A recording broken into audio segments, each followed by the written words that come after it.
Healing will always feel like gaslighting yourself because you're always justified in your guilt. You're always justified in a conflict. You're justified in your perception and both your thoughts and your feelings about it. That's the truth because that's what you experienced. So you think your experience of the circumstance, of reality, of the person outside of you is the truth. But it is a truth that you are making, and you can undo that truth.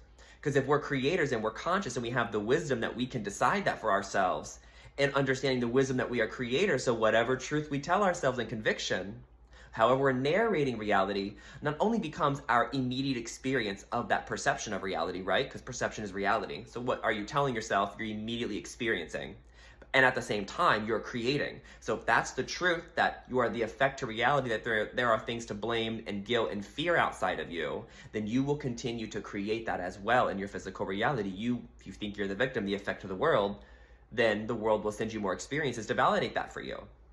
And so what we want to do is not validate our convictions. We want to question them, not because they're wrong. You don't want to shame yourself for a mistake or an error either, because that's the same part of you that's finding blame and guilt outside of you, because you're already blaming and guilting yourself. So just because you don't point it outside doesn't mean you point it inside either. Those are the same thing. It's still throwing guilt and shame in a belief system. So we want to render that obsolete, right? We want to absolve it by objectifying ourselves. We want to be objective, not subjective, in what we think truth is.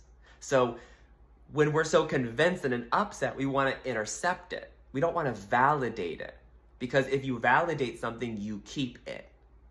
It's important to validate something, as in don't shame it, but you cannot shame something and also not validate it at the same time. Like, okay, I accept this is happening inside of me. I accept this pattern, but let me look at it deeper so then I can shift out of it. And so that's where the gaslighting feeling comes from, because you're fully convinced and upset in the moment. You're like, oh, this can't be correct. So there's a part of you that has to override that. I'm not saying coerce it. I am saying don't let it continue. Watch it and keep it internal and see that it's happening. Watch the cycle. Don't play it out. Because if you're playing it out, you're adding belief in it. You're adding conviction. Just watch it happen. Be objective. Be neutral.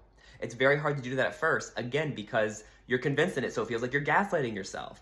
But you have to have some kind of level of detachment to objectify yourself in order to be neutral, right? And so you have the power to learn how to intercept and shift out of those psychological and emotional patterns. It takes time and vigilant effort, because every time you have it, you got to intercept it. And you get closer and closer and closer as you practice this, to eventually you meet it head on as it's happening, and then eventually it just stops happening.